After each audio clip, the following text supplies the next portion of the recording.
Press the subscribe button and press bell icon for latest videos. नमस्कार।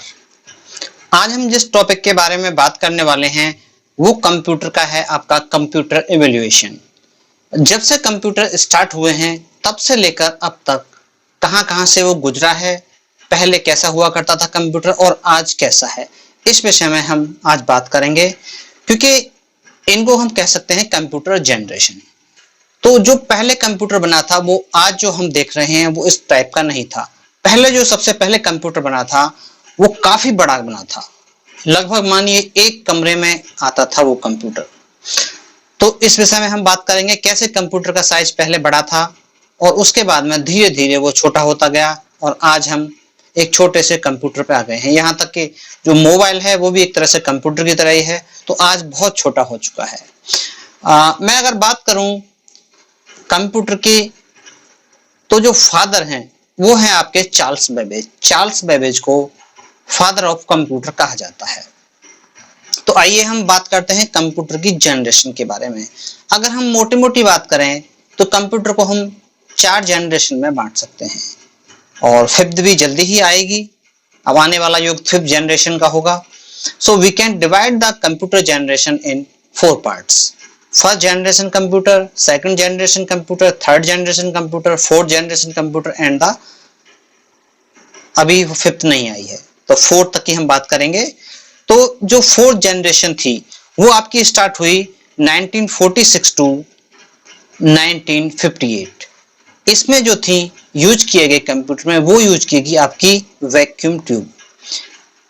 ये computer बहुत बड़ा होता था। जो सबसे पहला कंप्यूटर था वो वैक्यूम ट्यूब से ही बनाया गया था। तो this is very large computer, एक कमरे में आता था। तो the computer consist with the vacuum tubes. एक तरह से जो ट्यूब्स होती हैं उनका ये बना हुआ होता था। तो इसमें बहुत सारी ट्यूब्स लगती थी तब जाके एक कंप्यूटर बन पाता था। इसकी जो शुरुआत हुई वो हुई थी आपकी 1946 में। तो ये चला आपका 1958 तक चला आपका फर्स्ट जनरेशन। तो इसमें हम जो सबसे पहले बनाया इसको बोलते हैं हम ENIAC। इसको हम कह सकते हैं electronic computer, electronic numeric integration and calculator, इसको बोला हमने ENIAC। तो इस तरह से इसमें वैक्यूम ट्यूब्स का हमने इस्तेमाल किया। अब हम बात करते हैं आपकी सेकंड जनरेशन कंप्यूटर के बारे में। तो जो आपकी सेकंड जनरेशन थी वो आई आपकी 1959 से लेकर के और ये रही आपकी 1964 तक। तो इस जो जनरेशन के कंप्यूटर थे इसमें यूज किया हमने ट्रांजिस्टर का। So the second generation computer depend on the transistors. Transistor के बने होते थे। इसका जो सर्किट बना होता था वो ट्रांजिस्टर का बना होता था। ये AT एंड बेल ने इसको डेवलप किया और इसकी शुरुआत मैंने आपको बताई 1959 से लेकर के 1964 तक रही। तो ट्रांजिस्टर एक तो वैक्यूम ट्यूब से काफी छोटे होते थे और उसकी जो स्पीड होती थी वो वैक्यूम ट्यूब से काफी अच्छी थी। यानी कि वैक्यूम ट्यूब से साइज में भी छोटे और स्पीड भी बहुत अच्छी। यानी कि इसके बाद में अच्छे कंप्यूटर आए। स्पीड के मामले में साइज भी छोटा होता गया और स्पीड भी इसकी बढ़ती गई। आप कह सकते हैं कि 1 फुट में आपके 1 लाख सर्किट आ सकते हैं इसके। इस तरह का ये कंप्यूटर था। अब हम बात करते हैं थर्ड जनरेशन की कंप्यूटर के बारे में। The third generation start from the 1965 to 1970।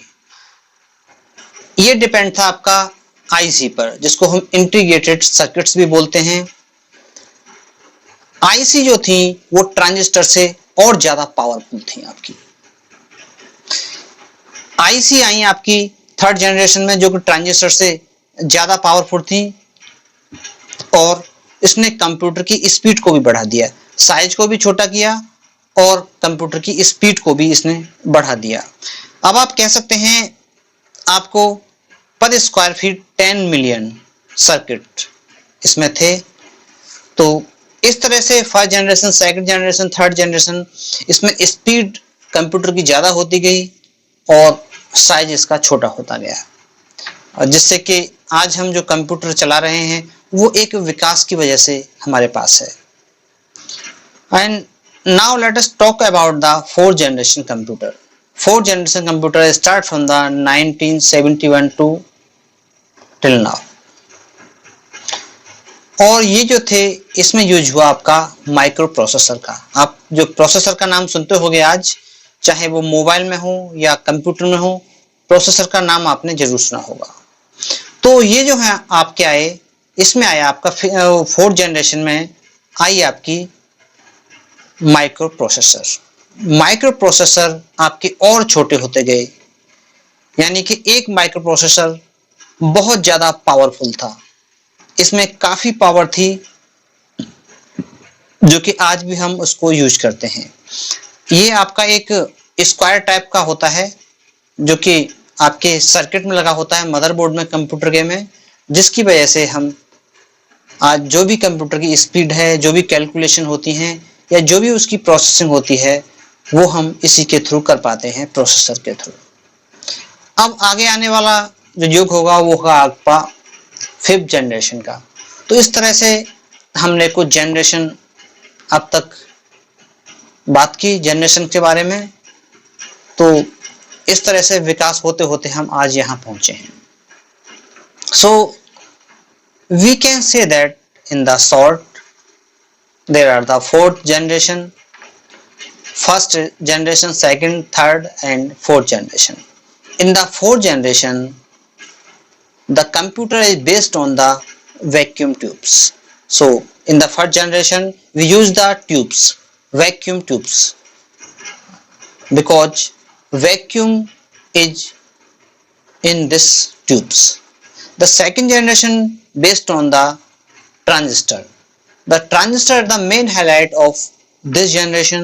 The third generation is depend on the IC, integrated circuits. So and the fourth generation depend on the microprocessor. So we can say that the now we are using the fourth generation's computer. So this is not today's computer. This is a systematical development from beginning to this time, and this is continuous to the next. So recently there are many types of the computer are coming, so you can wait for the next generation computer, and they are very powerful computers. So this is some basic knowledge about the computer generation language.